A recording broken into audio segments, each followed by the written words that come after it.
सभी साथियों का आज एक बार फिर इस ऑनलाइन वर्कशॉप में हार्दिक अभिनंदन, हार्दिक स्वागत आप सबका।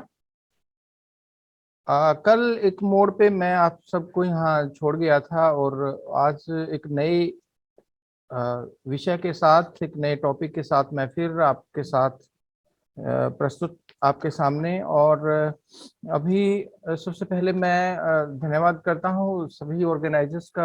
डॉक्टर विक्रम इस दयाल, सबरेज जी हैं और डीपीसी हैं, सब जिन जो भी इस कार्यक्रम में अपना पूरा योगदान दे रहे हैं इसको आयोजित करने में।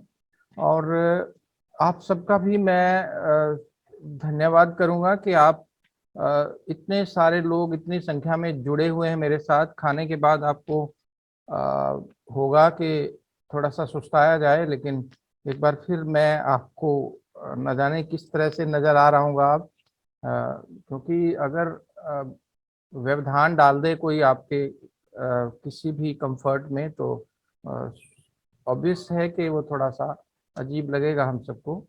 एनीवे, एक बार फिर मैं लेके आया हूँ आप सबके सामने सोशो इकोनॉमिक इमोशनल लर्निंग से रिलेटेड एक टॉपिक। और इससे पहले कि मैं आपके सामने अपनी स्क्रीन शेयर करूं, तो मैं चाहता हूं कि आपको मैं एक छोटी सी बात ये ज़रूर बताऊं कि ये जो सोशियो इमोशनल लर्निंग एक्चुअली है क्या, और इसमें किस तरह की चीज़ें हम डिस्कस करते हैं और क्या क्या चीज़ें इसमें आती हैं।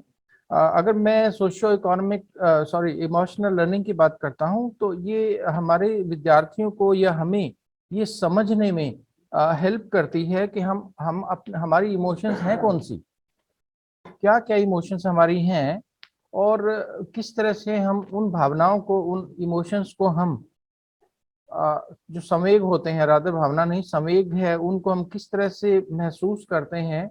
और पहले हम उनको पहचानते हैं, फिर हम उनको महसूस करते हैं, और उसके बाद उन्हीं संवेगों को हम दूसरों के ऊपर जब अप्लाई करते हैं तो तब क्या हम वहाँ पे एक एम्पैथी, जिसको कहते हैं इंग्लिश में EMPATHY, हम दूसरों के साथ एम्पैथाइज करते हैं कि नहीं करते हैं, और इसी का नाम हम सोशो इमोशनल लर्निंग कहते हैं। मुझे लगता है कि आप सबको मेरी स्क्रीन इस वक्त विजिबल होगी, और मैं अब शुरू करता हूं कि ये जो, और इसी जो ये सोशो इमोशनल लर्निंग है, इसमें बड़ी सारी चीज़ें आती हैं। एग्जाम स्ट्रेस भी इसके अंदर आता है, और सेल्फ अवेयरनेस भी इसके अंदर आती है, सेल्फ डेवलपमेंट भी इसके अंदर आती है। तो ये सारी सारी चीज़ें हैं, वो सारी सारी हमारी इन सोशो इमोशनल लर्निंग हेडिंग के अंडर सारी सारी आ जाती हैं। आज जिस एक जो यहाँ पे कॉन्सेप्ट है जिसको हम एग्जाम स्ट्रेस हैं, उससे संबंधित मैं आप सबसे चर्चा, आपके सब साथ चर्चा करूँगा। सबसे पहले तो हमें ये जानना होगा कि ये जो एग्जाम है, एग्जाम स्ट्रेस है, वो होता क्या है, और हम इस एग्जाम स्ट्रेस से किस प्रकार से डील कर सकते हैं, कैसे हमने इसको टेम करना है। अभी आप जानते हैं कि जनवरी का महीना चल रहा है, और अगर मैं इन 3 महीनों को थोड़ा सा डिफाइन कर दूं, जनवरी, फरवरी और मार्च को, तो ये कहते हैं कि जनवरी का जो महीना होता है इसमें ठंड बहुत पड़ती है, और जो कपकपी हार्ड कपाने वाली जो ठंड होती है उसमें ज ज ज ज ज ज ज इस तरह से करके जो है ये महीना गुजर जाता है। हम कोशिश करते हैं कि हम कहीं इंडोर रजाई में, कंबल में बैठें, या धूप निकले तो धूप का भी मजा लें, और पढ़ाई की तरफ थोड़ा सा कम जाने का मन करता है। जब फरवरी आता है तो हमें लगता है कि फरवरी तो फर फर करके उड़ता चला गया है, बहुत जल्दी ही फरवरी का महीना निकल जाता है। और जब मार्च आता है, मार्च में हम सब मर मर के गुजारते हैं। मार्च का मतलब मर मर मर मर मर एंड ऑल दैट। ये हम सब की एक थ्योरी रहती है, ऐसी हमारी सोच रहती है। और मर मर के गुजारने का मतलब क्या है कि उस महीने में हम सभी बहुत ही स्ट्रेस में होते हैं, हम बहुत ही तनाव में रहते हैं। अब आप खुद ही देखिए कि आप के बच्चे अगर 10th में, 9th में, या किसी भी क्लास में जो आपके बच्चे पढ़ रहे हैं, तो हमारे कितने साथी ऐसे होंगे जो घर पे छुट्टियां लेकर बैठेंगे। क्यों? क्योंकि उनके बच्चों के एग्जाम है। और अगर उसको दूसरे तरीके से देखा जाए कि शायद बच्चों के एग्जाम्स कम हैं और आप सबके वो एग्जाम्स ज्यादा हैं, तो ये सब है क्या? ये सारा का सारा और कुछ नहीं बल्कि एग्जाम का एक स्ट्रेस है। और इस एग्जाम स्ट्रेस को हम किस तरह से थोड़ा सा टेम कर सकते हैं, इसके साथ हम किस तरह से डील कर सकते हैं, उसी विषय पे आज हम चर्चा करते हैं। तो देखिए, जब हम एग्जाम्स की बात करते हैं तो कुछ चीजें हमारे सामने आती हैं, कुछ बातें हमारे बिल्कुल जहन में आ जाती हैं। सबसे पहले वरी, आप चिंता करने लगते हैं, एग्जाम आ रहे हैं। आप अपने बच्चों को भी कहते हैं एग्जाम आ रहे हैं, बैठ के पढ़ ले। आप अपने घर में भी ऐसा बोलते हैं, आप अपने स्कूल में भी ऐसा बोलते हैं। और वो वरी मेरे ख्याल से तो विद्यार्थियों की तो जैसी कैसी है ही, लेकिन वो चिंता आपकी भी बहुत ज्यादा होती है। टेंशन, दिमाग में बर्डन एक रहना शुरू हो जाता है कि क्या किया जाए, किस तरह से बच्चा मेरा पास हो, किस तरह से अच्छे मार्क्स लेकर आए मेरा बच्चा। इसी तरह से फिर है, बच्चा बहुत डरने लगता है। और जब बच्चा डरता है एग्जाम से तो फिर बहुत कुछ मुसीबतें उस बच्चे को झेलनी पड़ सकती हैं। उसके बाद ये स्ट्रेस जो मन पे हमारे इतना बोझ पड़ता है, और ये जो स्ट्रेस है वो कई बार हमारे विद्यार्थियों को गलत दिशा में लेकर चला जाता है, भटक जाता है बच्चा, और वो गलत कदम भी उठा लेता है। उसके बाद अगर बात करें एंग्जाइटी की, सारा दिन आप देखेंगे कि वो बच्चा अगर खेलने भी जाता है तो भी उसका मन खेल में नहीं है, खाने जाता है तो खाने में मन नहीं है, या कोई और काम करता है तो किसी काम में मन नहीं है। ये उसकी एंग्जाइटी है। वो सारा दिन वो बच्चा किसी ना किसी एक दबाव में रहता है, जिसको हम एंग्जाइटी का नाम देते हैं। उसके बाद प्रेशर, और ये जो प्रेशर होता है, pressure is not from with in, ये अंदर से नहीं होता है, बल्कि जो कुछ ऐसे एक्सटर्नल फैक्टर्स होते हैं जो हमारे ऊपर ये दबाव डालते हैं। चाहे आपके पेरेंट्स आपको ऊपर डालें, आपके अध्यापक आपके ऊपर डालें, या रिश्तेदार डालें, या कुछ भी ऐसा प्रेशर होता है जो हम फील करते हैं। और ये प्रेशर जब हमारे ऊपर पड़ता है कुछ, तो हम ये जो सारी की सारी चीजें हैं, worry, tension, fear, stress, anxiety, ये तो सारी हमारी अपनी होती हैं।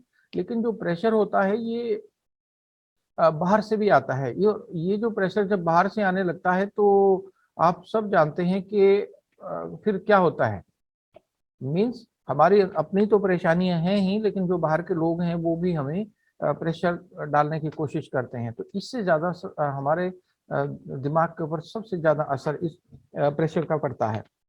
और उस प्रेशर में फिर क्या होने शुरू होता है, हेडेक होता है, हमारे पास सिर में दर्द होने लगता है। और जब वो सिर में दर्द होता है तो फिर देख सकते हैं, आप खुद महसूस कर सकते हैं, आपके घरों में भी आप बच्चे हैं, आपके स्कूल में आपके स्टूडेंट्स हैं, तो वो कैसा उसमें महसूस करते हैं। तो जब एग्जाम्स की बात आती है तो ये सारे के सारे जो चीजें हैं, ये सारी सारी बातें हमारे दिमाग पे घूमने लगती हैं। और घूमने के कारण क्या होता है कि हम एक अपने आप को ऐसी परिस्थिति में पाते हैं जहां से शायद एक विद्यार्थी को पता नहीं चलता कि वो किस तरह से इन परिस्थितियों से बाहर अपने आप को निकाले। और जब ये चीजें होती हैं तो फिर क्या होता है, जब ये स्ट्रेस होता है तो किस तरह की प्रॉब्लम्स आपके सामने आती हैं जो आप महसूस करते हैं, आप अपने बच्चों के साथ भी महसूस करते हैं या घर में भी आप महसूस करते होंगे। देखिए, स्लीपलेसनेस, बच्चे सो नहीं पाते सारी सारी रात, कई बार उनको नींद नहीं आती। और इवन आप देखते हैं कि कई बार बच्चे स्लीपिंग पिल्स लेना शुरू कर देते हैं क्योंकि उनको नींद नहीं आती है। बच्चे बीमार हो जाते हैं, एग्जामिनेशन फोबिया। और अक्सर आपने देखा होगा कि बच्चे बुखार या इस तरह की, क्योंकि वो उसको झेल नहीं पाते प्रेशर को, और जिसकी वजह से ये सब कुछ आपको मैं एक सेकंड के लिए होल्ड रखूंगा। तो वेलकम बैक। और उसके बाद देखिए, जैसे ही एग्जाम्स आने शुरू होते हैं तो बच्चों में एक फोबिया क्रिएट होता है, डर क्रिएट होता है, और जिसकी वजह से बच्चे बीमार पड़ने शुरू हो जाते हैं। और जब बुखार एग्जाम के डेज में आता है तो चाहे भले ही वो बुखार किसी वायरस की वजह से आए या किसी और वजह से आए, तो हमें ऐसा लगता है कि ये केवल और कुछ और नहीं है बल्कि एग्जाम फीवर है। नर्वसनेस, सारा दिन जो बच्चा है वो बहुत नर्वस रहता है, बेचैन रहता है, परेशान रहता है। और उसके बाद जो ये वाला पॉइंट है, मूड स्विंग्स, मूड स्विंग्स में देखिए क्या होता है, बच्चा जब इस दौर से गुजरता है तो उसका जो आप वो अनप्रेडिक्टेबल हो जाता है कि आपको समझ नहीं आता कि बच्चा क्या कर देगा। कई बार इन मूड स्विंग्स में वो वायलेंट भी हो सकता है। कई बार इन मूड स्विंग्स की वजह से वही बच्चा डिप्रेशन का भी शिकार हो सकता है। डिप्रेशन से क्या हो जाता है कि वो हालांकि मैं यहाँ पे डिस्कस करूंगा डिप्रेशन भी, और इसमें वो बच्चा सुसाइडल टेंडेंसीज भी उस बच्चे में कई बार आ जाती है। ये सारा सारा क्या होता है, ये मूड स्विंग्स का ये एक कारण होता है। उसके बाद लैक ऑफ एपेटाइट की बात हम अगर कर लेते हैं तो भूख बच्चों को नहीं लगती है। कई बार देखा होगा आपने, बच्चे खाना छोड़ देते हैं और खाना छोड़ने से वो और भी ज्यादा कमजोर हो जाते हैं। लॉस ऑफ कंसंट्रेशन, बच्चा किसी भी काम में अपने आप को कंसंट्रेट नहीं कर सकता, और बच्चे के पास केवल एक काम है, वो है पढ़ाई। जब वो बच्चा पढ़ाई में ही कंसंट्रेट नहीं कर पा रहा है तो मुझे लगता है कि वो किसी चीज में भी कंसंट्रेट नहीं कर पा रहा है।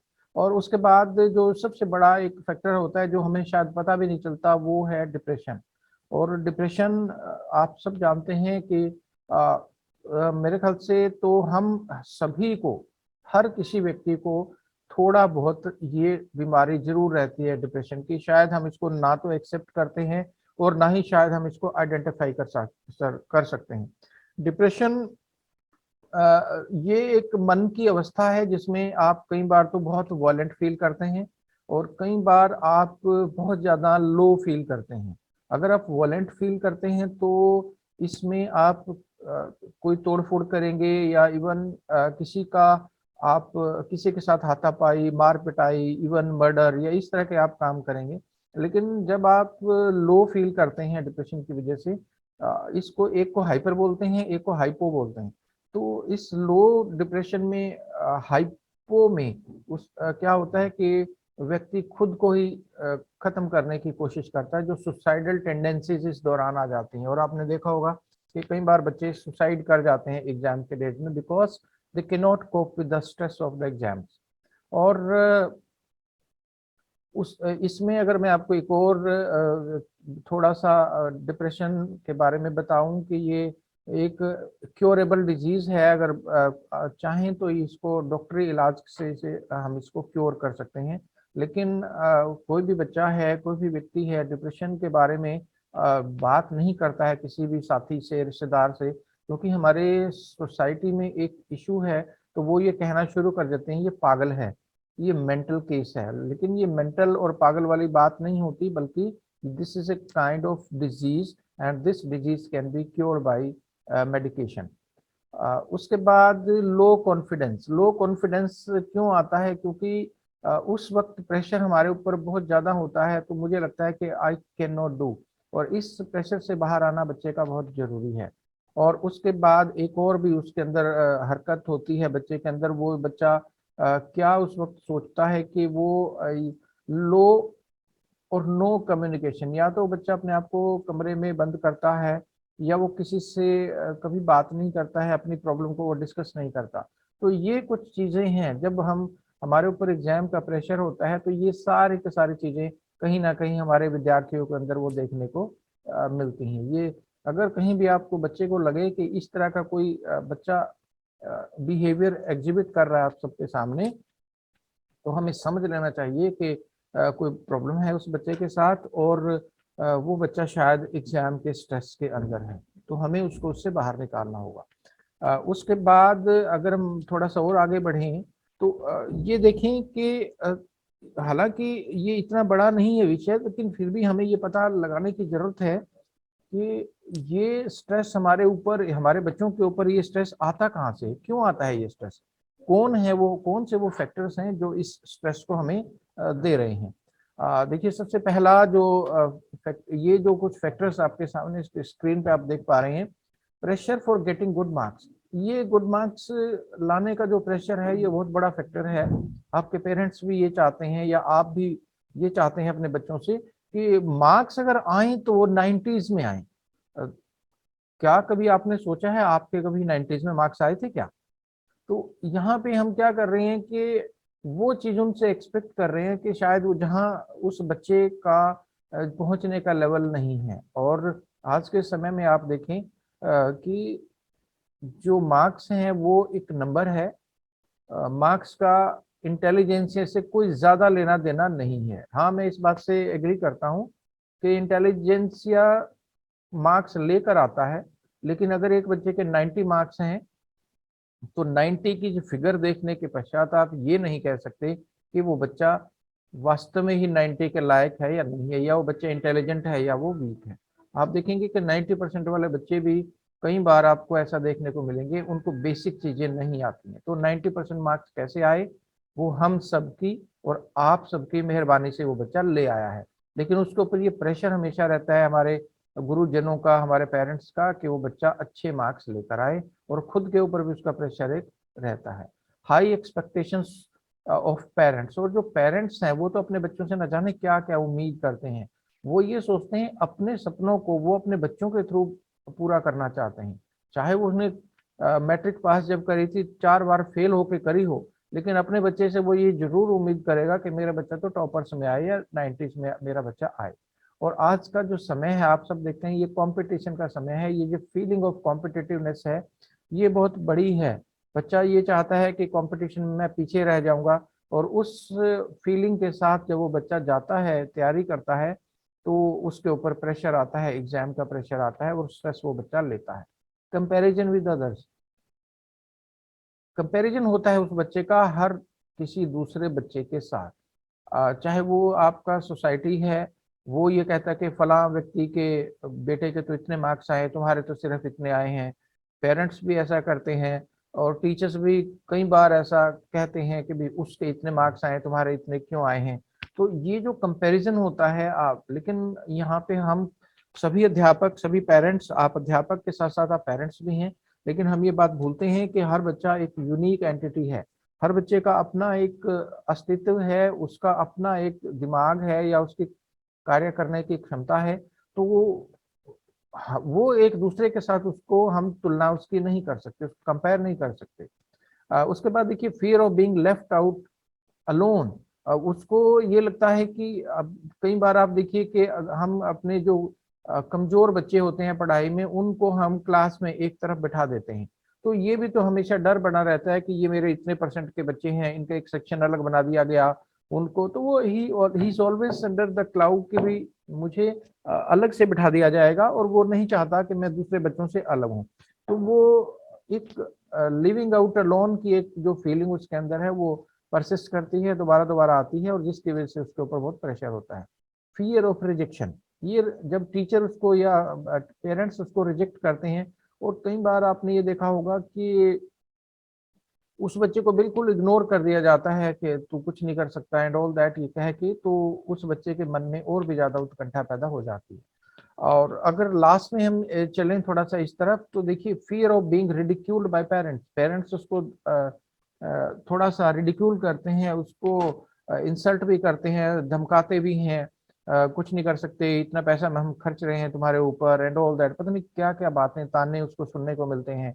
और जो दूसरे बच्चे होते हैं, हो सकता है वो घर में बच्चे हों या आपकी क्लास के बच्चे हों, वो बच्चे भी उसको थोड़े से रिडिकुल करना शुरू कर देते हैं, डांटना शुरू कर देते हैं, ताने देना शुरू करते हैं।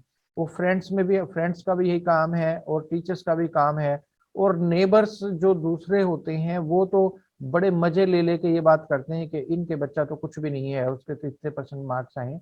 तो ये जो प्रेशर हमारे ऊपर आता है, ये सारे वो फैक्टर्स हैं जो हमारे ऊपर, हमारे बच्चे के ऊपर एक प्रेशर क्रिएट करते हैं। और जब वो इतने सारे प्रेशर्स आपके तरफ हैं, तो ये बड़ा डिफिकल्ट हो जाता है सभी विद्यार्थियों के लिए कि वो इतने ज्यादा प्रेशर को वो झेल पाए। तो इसकी वजह से ये स्ट्रेस हमारे ऊपर बनता है। उसके बाद अगर हम देखें कि जब बच्चे के ऊपर स्ट्रेस आता है, तो वो क्या होता है, he starts forgetting the learn, जो भी वो बच्चा भूलता, याद करता है, वो बच्चा भूलना शुरू हो जाता है। ऐसा क्यों होता है? Why does he forget? अब सवाल यहाँ पे आता है, बच्चे ने तैयारी की है लेकिन बार बार वो बच्चा भूलता है। कभी आप इस तरफ भी अपने बच्चों के लिए एक विचार कीजिए इस बात पे, या ध्यान दीजिए इस तरफ। तो इसमें क्या क्या चीजें आपकी हो सकती हैं, पॉसिबल फैक्टर्स ये हो सकते हैं कि उस बच्चे की कोई प्लानिंग नहीं होती स्टडीज के लिए और रिवीजन के लिए। उस अगर वो बच्चा प्लानिंग करेगा कि उसको, बच्चे को ये नहीं पता मुझे पहले क्या सब्जेक्ट करना है, पहले कहाँ से मुझे शुरू करना है, और कितनी मुझे स्टडी करनी है, और कब मुझे उसकी रिवीजन करनी है। तो एक प्लानिंग की कमी की वजह से भी ऐसा होता है कि एक बच्चा बार बार भूलता है। आपको पता है कि जब आप किसी भी चीज को पहली बार याद करते हैं तो वो आपको कितने दिन तक याद रहती है? पहली बार जब आप सीखते हैं तो मुश्किल से 2-3 दिन वो याद रहेगी, फिर आप उसको भूल जाएंगे। तो इसलिए जब पहली बार कोई चीज सीखते हैं तो रिवीजन की जरूरत होती है, फिर नेक्स्ट डे या नेक्स्ट टू नेक्स्ट डे। तो अगर आप उसको रिवीजन नहीं करते तो फिर आप उसको जरूर भूलेंगे, वो आपको बार बार भूलने की बीमारी उसमें लगेगी।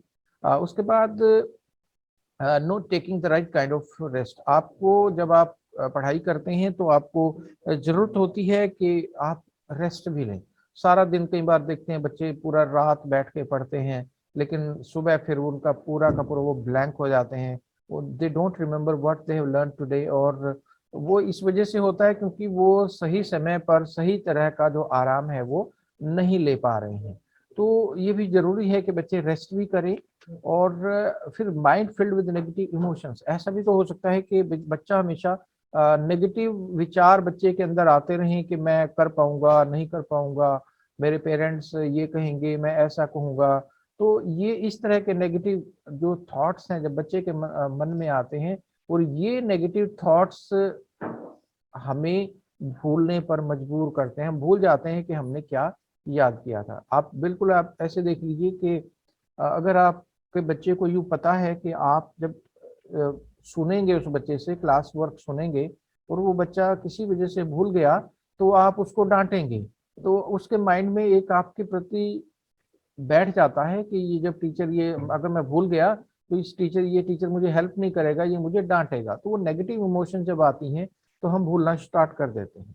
तो ये कुछ चीजें हैं कि हम जो हमने याद किया हम भूलने लगते हैं इनके इन सब चीजों को। तो इसलिए फिर हमें क्या करना पड़ेगा, इनकी कुछ रेमेडीज ढूंढनी पड़ेंगी। और वो रेमेडीज क्या हो सकती हैं, किस तरह की रेमेडीज हमें ढूंढनी है? सबसे पहले तो आपने क्या करना है, you have to plan your studies. और कब आपने, और जब प्लान योर स्टडीज का मतलब क्या है, इसमें कुछ चीजें हैं जो आपके सामने आप स्क्रीन पे देख सकते हैं।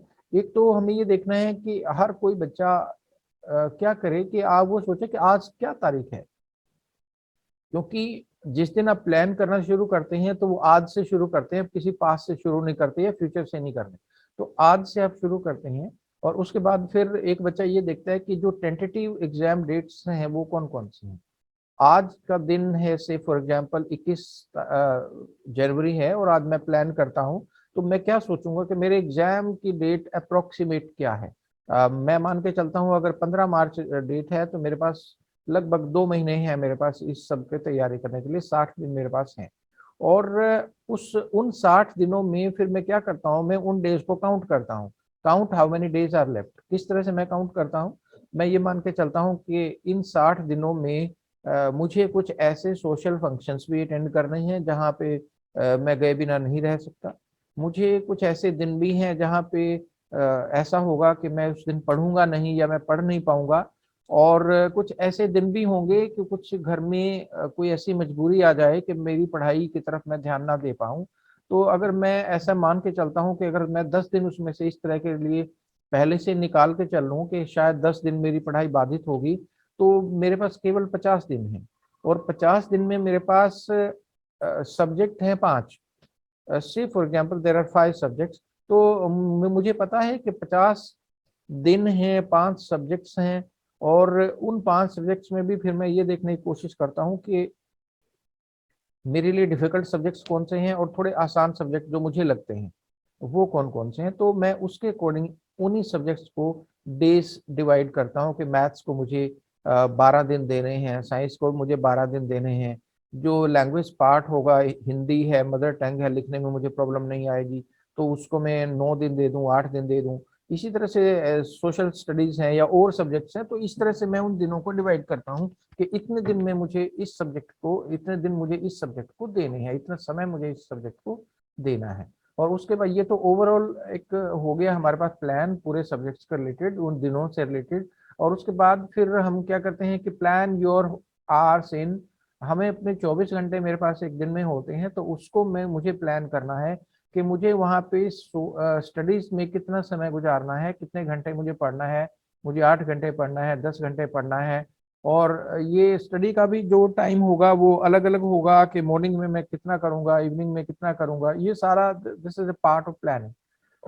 और उसके बाद जो स्लीप है, स्लीप आप कितने घंटे आपने नींद लेनी है। 8 घंटे बच्चा जरूर सोए, ये बात हम सभी जाने या अपने बच्चों को आप बताएं, क्योंकि अगर बच्चा प्रॉपर नींद नहीं लेगा तो फिर उससे क्या होने वाला है, बच्चा सारा दिन सुस्त रहेगा, कंसंट्रेशन उसकी ब्रेक होगी और वो बच्चा किसी भी काम में वो ध्यान नहीं लगा पाएगा। सारा दिन वो ही विल स्टार्ट यॉर्निंग, जमाइयाँ लेता रहेगा, सारा दिन सुस्ती छाई रहेगी उसके ऊपर। और खाने का भी इसमें काफी आपको बच्चे को हमारे ख्याल रखना है कि वो कितना खाए, कि इतना भी ना खाए कि नींद ही आ जाए उसे, और अनहेल्दी ना खाए, वो केवल हेल्दी फूड खाए। ये सारी सारी उसको प्लान करनी है। रिक्रिएशन, अगर बच्चा कोई खेलने जाता है या थोड़ी देर घंटा, वो ये भी जरूरी है कि वो मनोरंजन करे, और वो मनोरंजन कौन सा होना चाहिए, जिस भी तरीके से वो बच्चा अपने आप को रिलैक्स महसूस करता है। थोड़ा उसको यूं लगता है कि मुझे यहाँ पे मैं रिफ्रेश हो जाऊंगा। रिफ्रेश आप देखें नीचे एक आया है इसमें, यहाँ ये मैंने दिया है कि वो इस तरह की रिक्रिएशन होगी कि बच्चा रिफ्रेश फील करे। जब बच्चा फ्रेश फील करेगा तो उसका पढ़ाई में पूरा मन लगेगा और ये जो स्ट्रेस है उसका थोड़ा सा कम हो जाएगा। उसके बाद थोड़ा और हम आगे बढ़ जाते हैं। अ, उसके बाद फिर देखिए यहाँ पे शेड्यूल योर सब्जेक्ट्स, बच्चे को अपने हर सब्जेक्ट को एक शेड्यूल प्रिपेयर करना है। और उस शेड्यूल में क्या क्या चीजें आ सकती हैं। देखिए प्राइम स्टडी टाइम हमें देखना है कि मेरे पास जो ये प्राइम स्टडी का टाइम क्या है। मॉर्निंग है, मॉर्निंग में आप सब जानते हैं कि बच्चा बहुत फ्रेश होता है, सो के उठता है और वो बिल्कुल थकान उसकी दूर हुई। तो ये तो मॉर्निंग का समय जो होता है वो ज्यादातर बच्चों के लिए बहुत अच्छा होता है, उसमें प्राइम स्टडी टाइम होता है। लेकिन कुछ एक्सेप्शन भी हमारे पास आते हैं। कुछ बच्चे ऐसे भी होते हैं कि उनको मॉर्निंग में पढ़ना अच्छा नहीं लगता, उनकी जो कंसंट्रेशन है वो काफी लेट आवर्स में बनती है, तो वो कुछ एक्सेप्शनल केसेस होते हैं। लेकिन अमूमन जो बच्चे हमारे पास आते हैं उनको मॉर्निंग में पढ़ना ज्यादा अच्छा लगता है, और ये बिल्कुल ताजा एक बहुत अच्छा समय होता है उनके पास पढ़ने का। उनको ये डिसाइड करना है कि मॉर्निंग में मुझे कितने बजे पढ़ने के लिए बैठना है और कितने बजे तक मुझे पढ़ना है। से फॉर एग्जाम्पल अगर एक बच्चा 9 बजे 8 बजे 8:30 बजे बैठता है और वो 12 साढ़े 12 तक पढ़ लेता है, तो 4 घंटे उसके पास अच्छे होते हैं वो पढ़ने के लिए। और उसके बाद वो जो बीच में खाना है या दूसरी चीजें हैं उसने करनी है, तो आफ्टरनून में वो भी डिसाइड करे कि मुझे 2 घंटे बैठने हैं या 3 घंटे बैठने हैं। अगर वो यहाँ मॉर्निंग में 4 घंटे बैठता है, ये आफ्टरनून में भी वो 2 या ढाई घंटे बैठता है, और इवनिंग में भी वो बच्चा 1 घंटा या 1.5 घंटा पढ़ लेता है, तो मुझे लगता है कि काफी हद तक उस बच्चे का एक काम हो जाता है। और नाइट में वो फिर वो अगर वो चाहे तो पढ़े, नहीं चाहे तो ना पढ़े। बच्चे की अपनी रिक्वायरमेंट है ये, लेकिन ये जो समय है ये बच्चे को खुद डिसाइड करना है, प्लान करना है कि मुझे मॉर्निंग में कितना पढ़ना है, इवनिंग में मुझे कितना पढ़ना है। उसके बाद हर बच्चे की जरूरत है ये, और कि वो रीडिंग को प्लान करे। कि रीडिंग आप सब जानते हैं कि बहुत इंपॉर्टेंट पार्ट है हमारी स्टडीज का। अगर आप रीड नहीं करते, क्योंकि अ, अगर आप जो इंग्लिश वाले साथी या लैंग्वेज वाले साथी मेरे बैठे होंगे, क्योंकि ये 4 फैक्टर हैं हमारे पास, इस तरह से हम सीखते हैं listening, speaking, reading and writing. ये 4 हैं हमारे पास। अगर लिसनिंग को हम 10 मार्क्स देते हैं तो स्पीकिंग को हम देते हैं थोड़ा सा कम, यहाँ पे 2 नंबर चले जाते हैं या 4 चले जाते हैं, इस तरह से 6 यहाँ पे आ गए। कुल मिला के इसका जो स्कोर होता है वो सबसे ज्यादा होता है।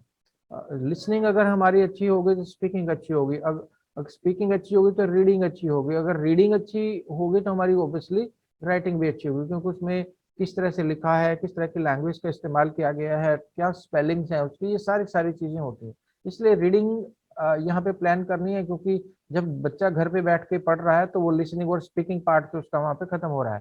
तो यहाँ ये केवल 2 पार्ट हमारे पास बचते हैं, रीडिंग और राइटिंग। तो वो रीडिंग को प्लान करे कि मैंने मुझे कितना पढ़ना है, और उसके बाद वो राइटिंग का प्लान करे। कोई चीजें जब आप हाथ से लिखते हैं, इवन जब आप नोट्स बनाते हैं छोटे छोटे, तो आपको पता चल जाता है कि ये क्या मुझे कितना करना है। जैसे अब अगर मैं इस पावर पॉइंट प्रेजेंटेशन को ही कहूँ तो ये केवल नोट्स हैं। मैंने राइटिंग प्लान लिखा तो राइटिंग प्लान पे मुझे खुद बोलना है। तो इस तरह से वो राइटिंग को भी अपनी प्लान करे कि कितना मुझे लिखना है, और उस इतना लिखने में कितना समय मुझे लगेगा, ताकि जब मैं एग्जाम में बैठूं तो मेरा जो पेपर है वो कंप्लीट हो जाए। इसी तरह से रिवीजन के लिए भी हमें प्लान करना है कि कब मुझे रिवीजन करनी है। जो पहली बार लेसन को लर्न करेंगे तो दूसरे दिन आपको रिवीजन की जरूरत पड़ेगी, लेकिन जब वो पक्का हो जाएगा तो आपको हफ्ते में रिवीजन की जरूरत पड़ेगी, और उसके बाद हफ्ते के बाद वो 15 दिन पे आप जा सकते हैं, 10 दिन पे जा सकते हैं, जैसा भी आपका मेमोरी स्पैन होता है, जितने दिन तक आप याद कर सकते हैं। और ये सारे सारे जो काम है हमारे पास, इनमें हमारे पास जो एक सबसे बड़ा एक फैक्टर है वो है डिसिप्लिन का। तो अगर आप डिसिप्लिन नहीं है, हैफ हैजर्ड वे में काम करेंगे, कि चलो कोई नहीं, पोस्टपोन करते रहेंगे, आज नहीं कल कर लेंगे, कल नहीं परसों कर लेंगे, मैं आज हिंदी नहीं करता मैं मैथ्स कर लेता हूँ, मैं मैथ्स नहीं करता मैं साइंस कर लेता हूँ, तो वो वहां पे आपको डिसिप्लिन मेंटेन करना पड़ेगा कि हर सब्जेक्ट को आपको समय देना पड़ेगा, ताकि सारे सब्जेक्ट्स आपके साथ साथ चलते रहें। आपको जो प्लान है उसको ब्रेकिंग उसकी, या जो उसमें जो तब्दीली है वो मिनिमाइज करनी है, ताकि आप एक तारतम्य है जो जिसको कहते हैं आप सीक्वेंस उसमें बना रहे, और आप डिसिप्लिन वे में सीखते रहें। और इससे पहले कि मैं आगे बढ़ूं, if anybody has any query up to now, किसी को अभी तक कोई क्वेरी है तो आप मैं 1 मिनट देता हूं आपको, और सब्रेत जी से मैं रिक्वेस्ट करूंगा कि वो परमिशन दे दें सबको, अगर कोई माइक ऑन करके अपना कुछ पूछना चाहे तो यू आर वेलकम प्लीज। अगर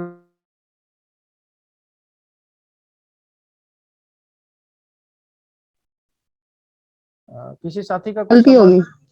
जी किसी का कोई, हमारा कोई सवाल नहीं, जाओ। हम्म, किसी साथी का कोई सवाल है क्या?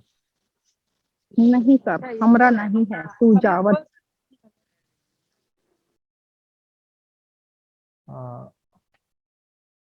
कौन है? चलिए तो मुझे लगता है हम आगे बढ़े।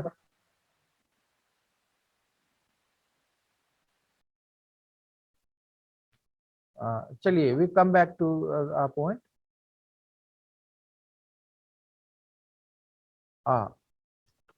तो नेक्स्ट देखिए आप,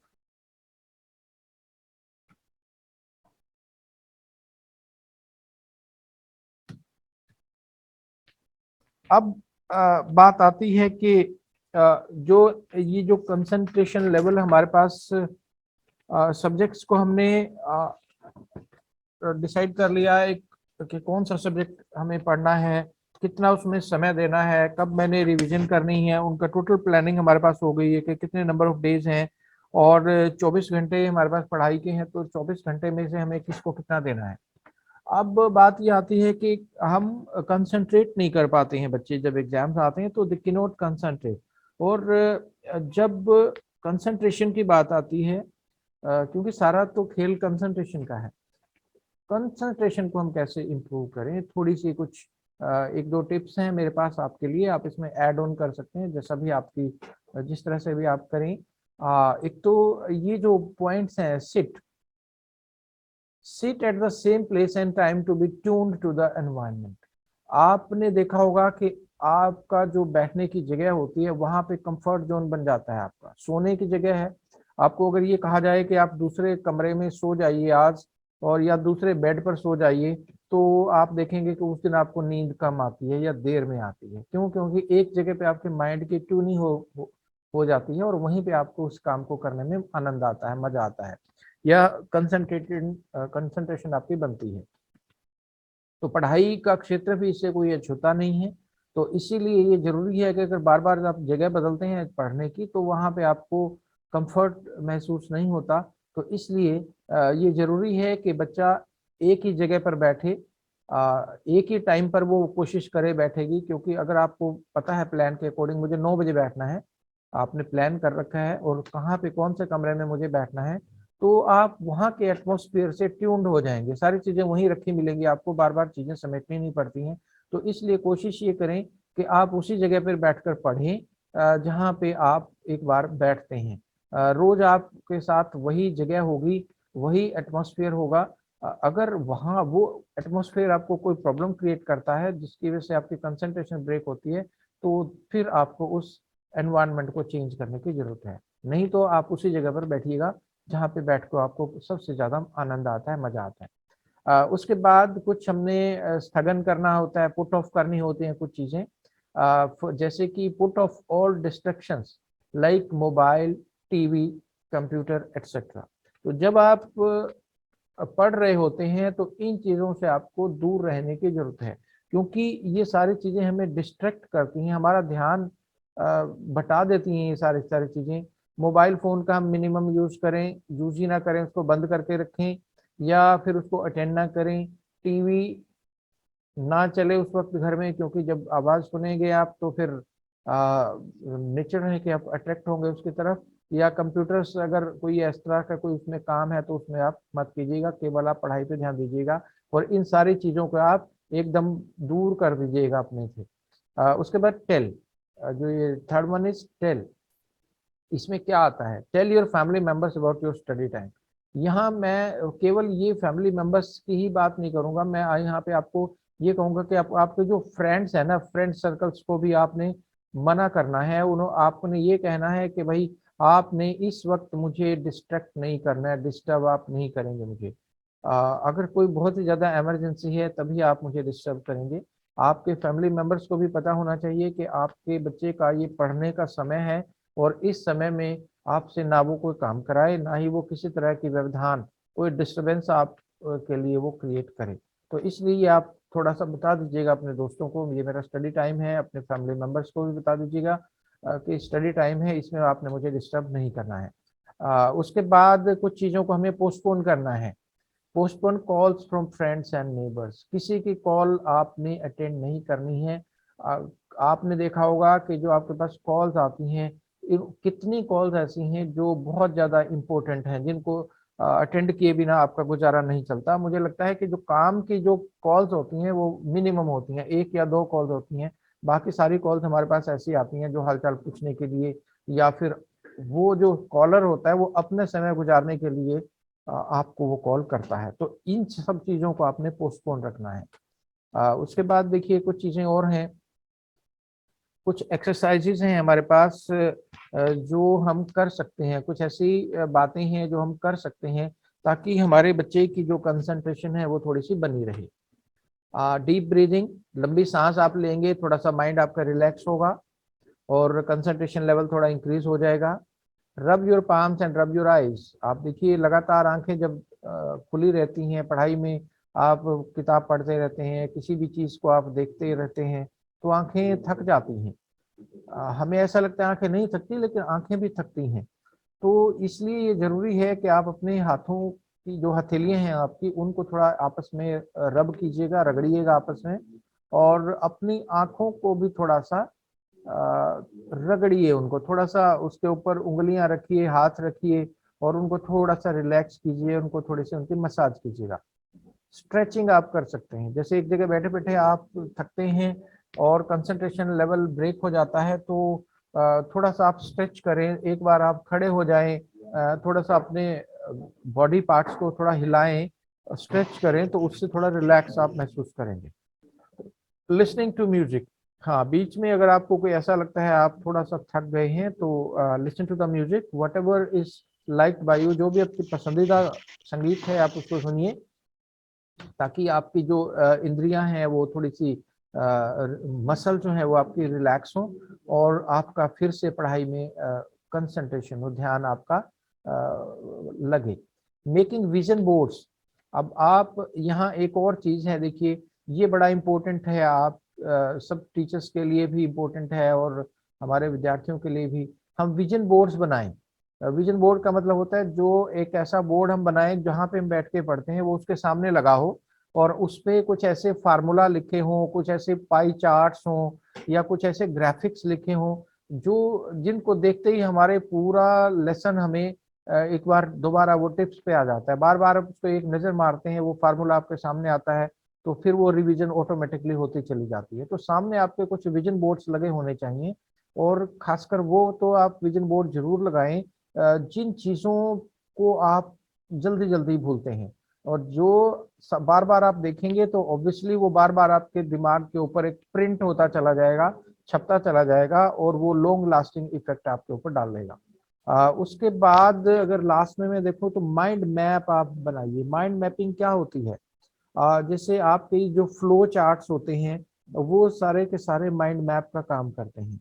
आप इस तरह से कुछ बॉक्सेस बनाइए, इसमें ये आएगा, यहाँ से फिर हम यहाँ जाएंगे, यहाँ से ये, इसके बाद ये बनेगा। जो भी जिस तरह से आप बना सकते हैं, इसके ये बाई प्रोडक्ट्स होंगे। तो इस तरह से आप कुछ ऐसे माइंड मैप्स बना दीजिए, ताकि एक बार यहाँ पे जो टॉपिक मेरा लिखा है, ये सारी सारी चीजें वो डिस्कस एकदम दिमाग पे बैठ जाए बिल्कुल, कि यहाँ पे ये चीज आएगी। ये एक सीक्वेंस बन जाता है, इसको हम माइंड मैप कहते हैं। और बच्चा बहुत जल्दी इससे सीखता है, और बहुत जल्दी या यूं कहिए कि जो बच्चे की रिटेंशन पावर है वो भी इससे बहुत ज्यादा बढ़ती है। तो ये कुछ चीजें थी जो हम बच्चों के साथ कर सकते हैं, कि भाई वो कंसंट्रेशन, उनकी जो एकाग्रता है वो लगातार बनी रहे। और उसके बाद कुछ और चीजें हैं जिनका हम ध्यान, जिनकी तरफ दे सकते हैं हम। Do the difficult subject first. अब यहाँ पे हो सकता है आप मेरे से डिफर करें, लेकिन जो बेसिक प्रिंसिपल है वो ये है कि जो सबसे मुश्किल सब्जेक्ट है वो हम सबसे पहले करते हैं, क्योंकि अगर हमने पहले बार ही उसको हटा दिया तो दूसरी तरफ जो आसान सब्जेक्ट है हमारे लिए करने में आसान हो जाएंगे। लेकिन अगर हम ऑन द अदर हैंड अगर इजी सब्जेक्ट सबसे पहले करेंगे, तो हमारी एनर्जी जब उसमें लग जाएगी तो डिफिकल्ट सब्जेक्ट को करने में हमें थोड़ी सी डिफिकल्टी आती है। तो इसलिए जरूरी है कि start with the most difficult subject. जब आपने शुरुआत करें तो जो सबसे मुश्किल हमें लगता है सब्जेक्ट, हम वहां से शुरुआत करें। और avoid postponing the unpleasant task. जो भी अनप्लेजेंट टास्क है, जो काम हमें अच्छा नहीं लगता, उसको हम थोड़ा सा अवॉइड करें, ऐसा नहीं करना है। मान लीजिए मुझे मैथमेटिक्स थोड़ा मुश्किल लगता है, तो वो मुझे अनप्लेजेंट लगता है, मुझे मजा नहीं आता उस करने में, और मैं बार बार उसको पोस्टपोन करता रहता हूँ, और एक समय ऐसा आता है कि वो सब्जेक्ट मैं कर ही नहीं पाता। तो इसलिए हमें अवॉइड नहीं करना है, हमने उसको फेस करना है। तो अगर किसी चीज से आप बार बार अवॉइड करते हैं, डिफिकल्ट लगता है, तो आप उस काम को नहीं कर पाते। तो अवॉइड करें आप उससे, बच्चा अवॉइड करे। उसके बाद ask for help from teachers, friends and parents. और अगर कोई प्रॉब्लम है तो आप सबसे वो बात करें, टीचर से बात करें, अपने दोस्तों से बात करें। क्योंकि आप, कई बार आपने देखा होगा कि बच्चे अपने पेरेंट्स से ज़्यादा बात नहीं करते इन चीज़ों के बारे में, वो अपने टीचर्स से ज़्यादा खुले होते हैं इन प्रॉब्लम्स को लेके, वो आपसे बात कर सकते हैं।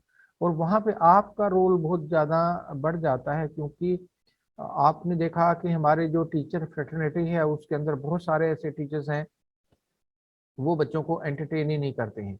और एंटरटेन ना करने की वजह ये होती है कि एक तो उनका अपना एटीट्यूड है सबसे पहले, और दूसरी बात, कई बार उन अध्यापकों के पास उन विद्यार्थियों के प्रश्नों का कोई जवाब नहीं होता। क्यों? क्योंकि वो सब्जेक्ट को अपने अच्छी तरह से तैयार नहीं करते। इसलिए वो टीचर्स ये कोशिश करते हैं कि इस बच्चे को यहाँ से भेज दिया जाए, या किसी तरह से बच्चा मेरे से सवाल ना पूछे, तो उसको वो या डांट देते हैं, या फिर इस तरह से रिब्यूक कर देते हैं, रिडिक्यूल कर देते हैं, ताकि बच्चा उसके पास ना आए। लेकिन आप सब कोशिश करें कि इस जगह पे आप ना खड़े हों, इस तरह के जो टीचर्स काम करते हैं तो वहाँ पे आप ना हो। वो बच्चा अपने फ्रेंड से डिस्कस कर सकता है, क्योंकि आप सबको मालूम है कि अगर एक बच्चा पीयर ग्रुप, पीयर लर्निंग की बात हम करते हैं, अगर आपको ये वर्ड पता है पीयर लर्निंग, तो पीयर लर्निंग का मतलब ये होता है कि बच्चा अपने ही साथियों से सीखता है।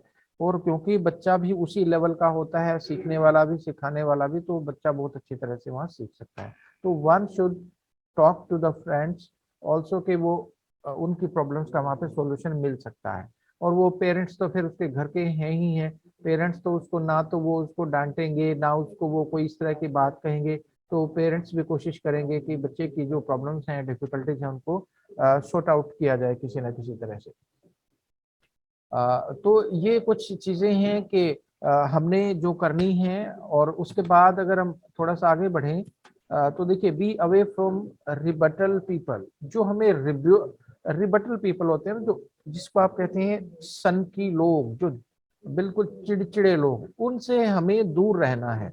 आपने देखा होगा, थोड़ा सा यहाँ पे आप आइए, ये दो चीजें मैं आपके सामने रख दूं पहले। Avoid listening and taking advice from hyper people.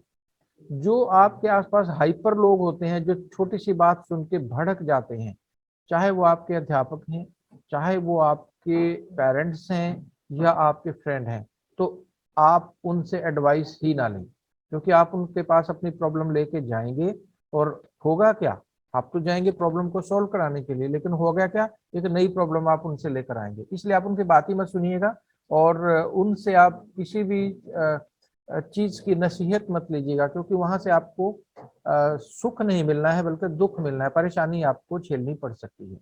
और उसके बाद है कि don't get carried away from their negative emotions. उनकी जो नेगेटिव इमोशंस हैं, उनके साथ आप, उन भावनाओं में आप मत बहक जाइए, क्योंकि कौन चाहेगा कि एक बच्चे के मार्क्स मेरे बच्चे के मार्क्स से कहीं ज्यादा आए। तो इसलिए कई बार क्या कहते हैं कि उनको नेगेटिविटी की तरफ लोग ले जाते हैं, फ्रेंड्स ले जाते हैं, या टीचर्स ले जाते हैं, या कोई और सोसाइटी के कुछ लोग ले जाते हैं, नेबर्स जिसको आप कह सकते हैं। तो आप उनकी जो ये नेगेटिव इमोशंस हैं, आप उनमें मत बहिएगा, और अगर आप उन नेगेटिव इमोशन से दूर रहें, आप समझ के काम करेंगे, तो आप आगे बढ़ पाएंगे। आपने देखा होगा कि कई बार आप देखते हैं कि अगर स्कूल में आप जाते हैं, तो एक आपके पास जो हेड बैठा हुआ है, आपको लगता है कि जब आप जैसे ही जाएंगे वो हेड आपको, आपके ऊपर टूट के पड़ेगा, चाहे आपकी गलती है चाहे नहीं है, तो फिर आप क्या करेंगे?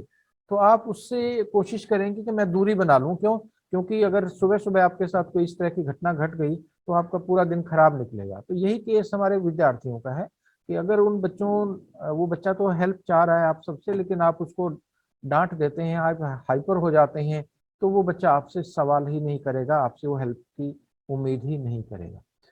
अगर हम थोड़ा सा और आगे बढ़ें, तो हम देखते हैं कि अवॉइड डिस्ट्रक्शंस। यह ये बड़ा इंपॉर्टेंट इशू है, बहुत बढ़िया ये पॉइंट है आप सबके लिए। तो देखिए कौन कौन से हमारे पास डिस्ट्रक्शंस होती हैं। यहाँ पे मैं आपसे एक सवाल पूछूंगा। यहाँ पे बेट फ्रॉम फ्रेंड्स, आप अपने दोस्तों का शिकार बन जाते हैं। किस तरह से आप अपने दोस्तों का शिकार बन जाते हैं? Can anyone give me an example for that?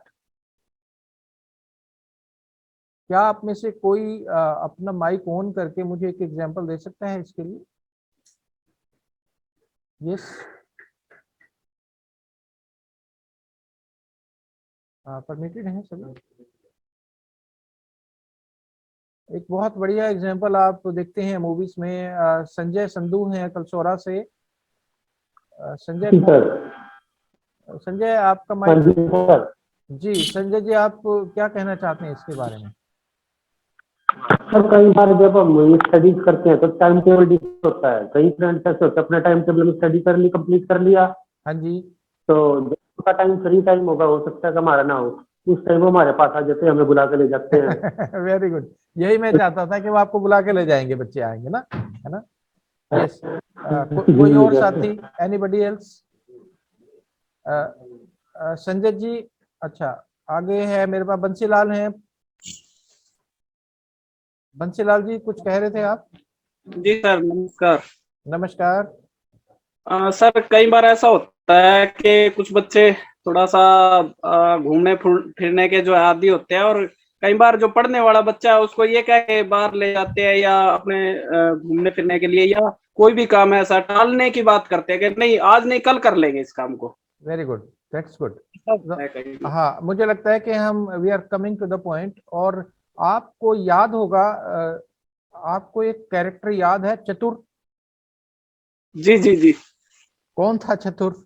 Sir वो 3 इडियट फिल्म में सर। बिल्कुल एग्जैक्टली, वो 3 इडियट में वो चतुर अपने आप तो काम कर लेता था, और एग्जाम डेज में वो दूसरे लड़कों के दरवाजों के नीचे से वो लड़कियों की फोटोज के मैगजीन्स वो डाल के चला जाता था। वो क्या था? That was destruction, and that destruction was being caused by the friends, और ये आप उनके शिकार बन जाते हैं। तो कहने का मकसद यहाँ पे है कि हमने उनका शिकार नहीं बनना है, हमने उनसे अवॉइड करना है। दूसरी बात जो सेकंड पॉइंट है वो है हमारे पास अवॉइड सोशल ओकेजन्स। जो हमारे पास सोशल ओकेजन्स होते हैं उनसे हमने अब सभी साथियों से रिक्वेस्ट मेरी कि आप अपनी माइक ऑफ कर लीजिए। अगर कोई साथी कुछ कहना चाहता है वो कह ले, कोई साथी कुछ कहना चाह रहा है तो वो कह सकता है, अदरवाइज आप माइक ऑफ कर लीजिएगा प्लीज। चलिए, अवॉइड सोशल ओकेजन्स। कोई भी परिवार में ओकेजन्स आते हैं तो उनसे आप अवॉइड कीजिएगा, क्योंकि अगर आप बार बार वहीं जाते रहेंगे तो ऑब्वियसली आपका ध्यान भंग होगा और आप थोड़ा सा डिस्ट्रैक्ट हो जाएंगे। ये सारे डिस्ट्रैक्शंस हैं। क्रिकेट मैचेस हैं, सारा दिन चलते हैं। आप देखते हैं कि अब ऐसा कोई सीजन नहीं होता जब क्रिकेट मैचेस बंद होते हैं। शुरू में क्या होता था, वो जाके सितंबर में स्टार्ट होते थे और फरवरी मार्च में खत्म हो जाते थे। लेकिन अब कोई समय ऐसा नहीं है पूरे साल के जब वो क्रिकेट मैचेस नहीं चलते हैं। कभी कोई सारा दिन वो चलते ही रहते हैं और उससे भी हम ये अट्रैक्शन बनी रहती है कि चलो हम स्कोर देख लें, और वो बार बार स्कोर देखने के चक्कर में हमारा माइंड डाइवर्ट होता है और हम डिस्ट्रैक्ट होते चले जाते हैं। मोबाइल चैट्स, ये देखिए ये सबसे बड़ी बीमारी है हमारे विद्यार्थियों के लिए। मोबाइल सारा दिन साथ रहेगा और जो चैट्स आती हैं दोस्तों की, आप फेसबुक यूज करते हैं, आप सोशल मीडिया प्लेटफॉर्म्स यूज करते हैं, कोई चीज किसी ने डाली, आप कंपल्सन फील करते हैं कि मुझे उसको लाइक करना है या अनलाइक करना है, जो भी करना है। और ये जो मोबाइल है जो बिल्कुल साथ हमारे रखा रहता है, वो वाइब्रेट करता है कि किसी का मैसेज आया, कोशिश हम करते हैं कि इसको देख लें। तो ये सारे सारी क्या है, ये सारी सारी डिस्ट्रैक्शंस हैं हमारे लिए। Same is the case with TV. TV पे भी आप ऐसा ही कर सकते हैं कि जितना है। और जो सबसे बड़ी एक और दिक्कत है, फोन कॉल्स हमें बहुत ज्यादा डिस्ट्रैक्ट करती हैं। आप कोई काम कर रहे होते हैं और आपके पास बार बार आपके फोन बज रहे होते हैं, तो उसमें एक विद्यार्थी को फोन की कितनी जरूरत है। तो बेटर ये होगा कि हमारे विद्यार्थियों के लिए कि उस वक्त वो अपना मोबाइल फोन बिल्कुल बंद कर दें, ताकि ना रहेगा बांस ना रहेगी बांसुरी। तो ये कुछ डिस्ट्रैक्शंस हैं, इनसे हमारे बच्चों को बचना है। अगर वो बच्चे नहीं बचेंगे तो फिर वो एग्जाम्स जब आएंगे तो वो फिर जो होने वाला है आप सब जानते हैं। उसके बाद अगर आप देखें तो रेस्ट की भी बहुत इंपॉर्टेंस है इसके अंदर। जो हमारे पास समय है उसमें हमें रेस्ट करना भी जरूरी है। तो राइट काइंड ऑफ रेस्ट बहुत अच्छा होता है। जैसे कुछ ऑप्शंस आपके सामने, एग्जांपल्स हैं आपके सामने। Take small breaks during study. थोड़ा थोड़ा सा आप ब्रेक लीजिएगा स्टडीज के दौरान, ताकि आप थोड़े से अपने आप को फ्रेश फील करें। थोड़ा उठिएगा अपनी जगह से, थोड़ा एक चक्कर मारिएगा, पानी पीजिएगा या कुछ थोड़ा बहुत खाइएगा और छोटा सा ब्रेक ले लीजिएगा वहां पर, ताकि आप फिर से अपने आप को रिफ्रेश पाएं।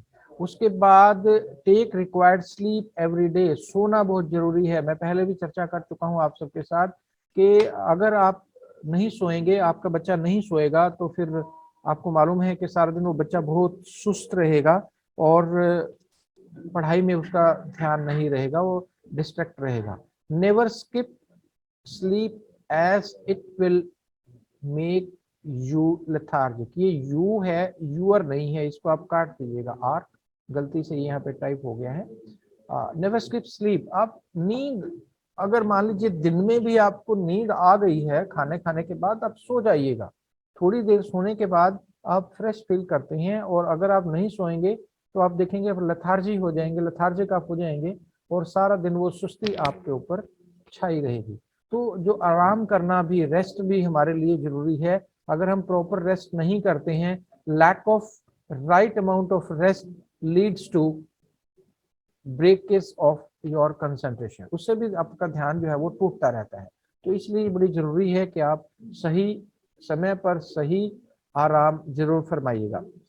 उसके बाद मुझे माफ कीजिएगा, बस मैं जल्दी फिनिश करूंगा क्योंकि मैं समय से ऊपर थोड़ा सा चला गया हूं और आप घड़ी बार बार देख रहे होंगे। तो 2-3 स्लाइड्स में मैं वाइंड अप करूंगा इसको। कुछ और चीजें हैं जिसपे हमें फोकस करना है, अपने आप को आपने अनवाइंड करना है। कुछ ये आपके सामने है, all work no play makes Jack.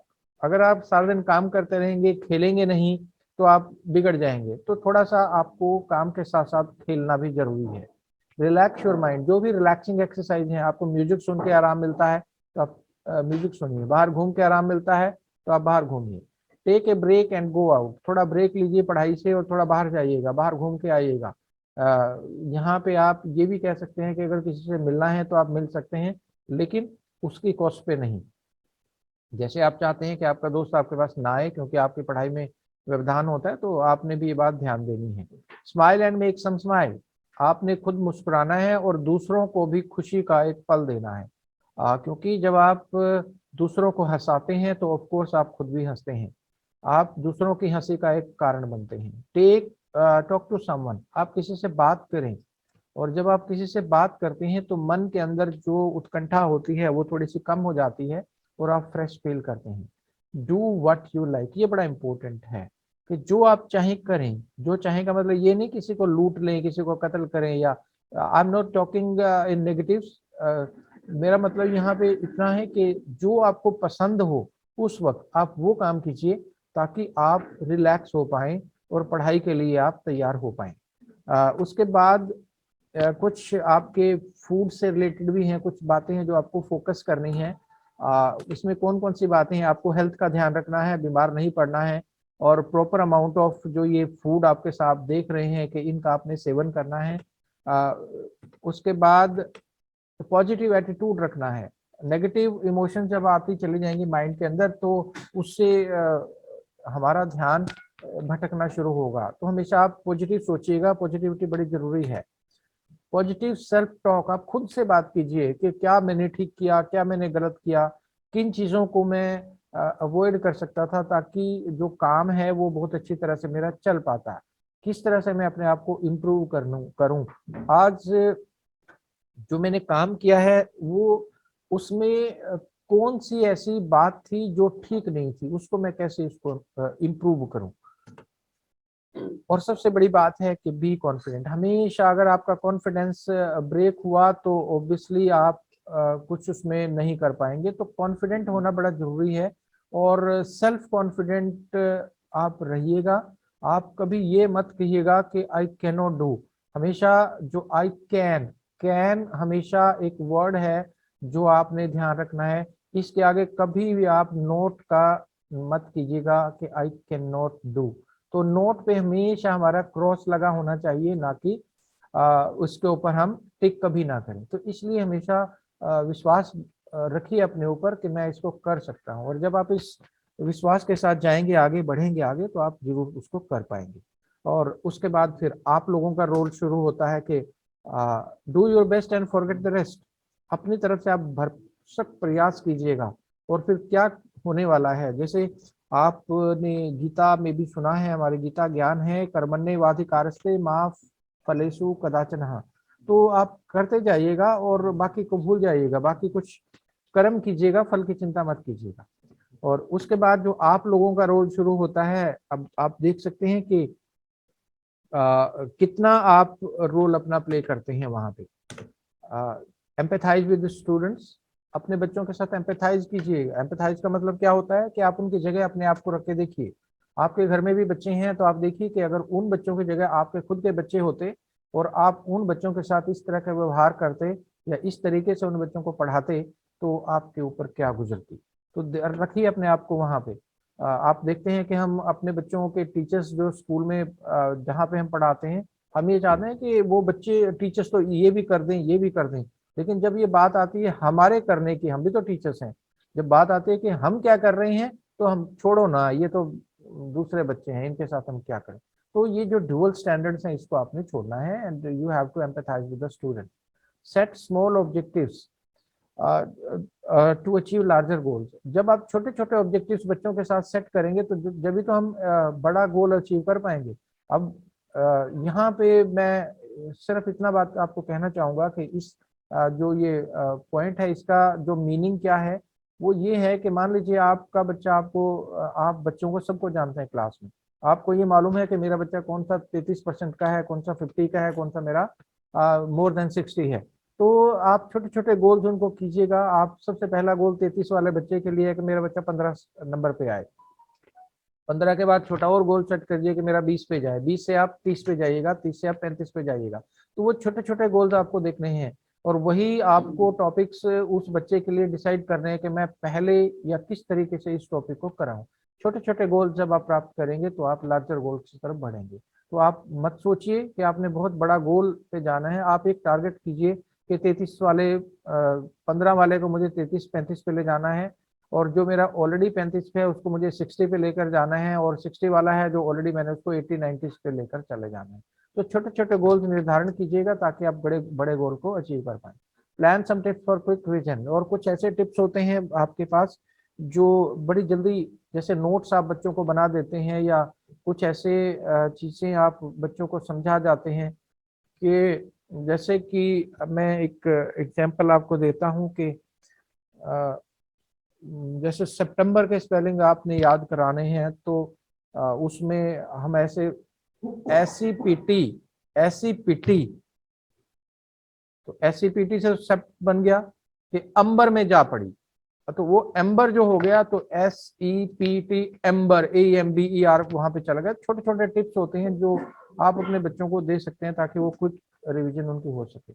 Try to understand environment of the students, आपको पता होना चाहिए आपका बच्चा कौन से वातावरण से आपके पास आ रहा है, परिवार की उसकी क्या स्थिति है, हम सबको पता चल जाता है। तो हमें देखना है कि किस तरह के बच्चा है और किस तरह से उस बच्चे को हमने डील करना है, किस तरह से उसका उस बच्चे की हमने हेल्प करनी है। अभी पिछले दिनों में मैं देख रहा था किसी कॉलेज के एक प्रिंसिपल ने फेसबुक पे पोस्ट डाली हुई थी कि उन बच्चों के पास स्मार्टफोन नहीं थे और ऑनलाइन क्लास के लिए वो बच्चे जूझ रहे थे कि कैसे हम करें। तो उस प्रिंसिपल ने पोस्ट डाली कि अगर किसी के पास पुराने स्मार्टफोन्स पड़े हैं घर में और वो यूज नहीं करते हैं तो कृपया इस काम में अपना योगदान दीजिएगा, अगर कोई दे सकता है। तो जब मैंने उस प्रिंसिपल से बात की तो उन्होंने मुझे बताया कि करीब करीब 100 स्मार्टफोन्स कुछ लोगों ने उनको डोनेट कर दिए थे जो पुराने घरों में हमारे पास पड़े हुए थे। तो मतलब हमें इस तरह के कुछ हम कर सकते हैं अपने बच्चों के लिए। हमें पता होता है हमारे बच्चे किस वातावरण से आते हैं और किस तरह की उनको हमें किस तरह की हेल्प उन बच्चों को हमसे उम्मीद होती है। उसके बाद ये पेरेंट्स की भी मैं बात करूंगा कि पेरेंट्स का भी बहुत बड़ा इसके अंदर रोल होता है कि वो सबसे पहली बात तो ये है कि पेरेंट्स अपने बच्चों में ना जिए कि भाई जो बातें हम नहीं कर पाए, जो गोल्स हम अचीव नहीं कर पाए या जितने मार्क्स हम नहीं ले पाए तो मेरा बच्चा उतना लेकर आए। कंट्रोल योर एक्सपेक्टेशंस, आप ज्यादा उम्मीद मत रखिएगा अपने बच्चों से कि ये भी करे ये भी करे। उसके बाद have patience with the kids, आप अपने बच्चों के साथ थोड़ा सा धैर्य रखिएगा, एकदम आग बबूला होकर उनके ऊपर टूट मत पड़िएगा। उसके बाद आता है never score them if marks score are less, marks अगर कम आए तो आप उनको डांटिए मत, क्योंकि जो बच्चा मार्क्स लेकर आ रहा है वो जरूरी नहीं उस बच्चे के अपने हों। वो हम सब जानते हैं कि टीचर्स की मेहरबानी से भी आजकल नंबर आते हैं। आप में से कोई टीचर ऐसा मुझे कह सकता है कि लैंग्वेज में आप 100 मार्क्स ले सकते हैं? Any teacher? क्या किसी बच्चे के लैंग्वेज में 100 मार्क्स आ सकते हैं 100 में से? मुझे नहीं लगता कि not even a single student can secure 100 marks out of 100 in language. लेकिन फिर भी आप देखते हैं कि लैंग्वेजेस में 100 मार्क्स आप CBSE में आपके स्कूलों में भी आपके आते हैं। तो वो सारे मार्क्स जो हैं वो टीचर की मेहरबानी से हैं, अदरवाइज नहीं आ सकते। तो थोड़ा इस तरफ भी आप ध्यान दीजिएगा कि अगर नंबर कम आए तो जरूरी नहीं कि बच्चा आपका कमजोर है या बच्चा आपका इंटेलिजेंट है। तो marks is not a criteria. then we can say never think that your children will fulfill your dreams। मैंने ये बात मैं शुरू से आपके सामने रखता चला आ रहा हूँ कि आपके बच्चे आपका सपना क्यों पूरा करें, क्योंकि उन्होंने खुद को देखना है। और दूसरी बात, जब आप ही नहीं कर पाए थे, क्या आप अपने पेरेंट्स के लिए वो 90% मार्क्स लेकर आ पाए थे जो आपके बच्चे आपके लिए लाएंगे, या आप अपने बच्चों से उम्मीद करेंगे?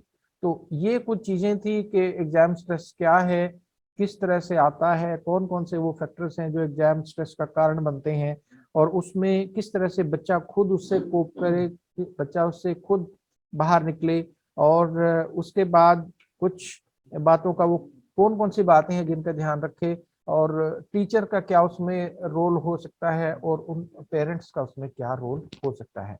और इसके साथ ही मेरी तरफ से आप सबका सुनने का और मुझे समय देने के लिए बहुत बहुत धन्यवाद आप सबका। और अब जो 5 मिनट हैं कि आप चाहें अपने सवाल मेरे से कर सकते हैं, कोई साथी कोई बात पूछना चाहे तो आप बात कर सकते हैं, तो you are open for that please.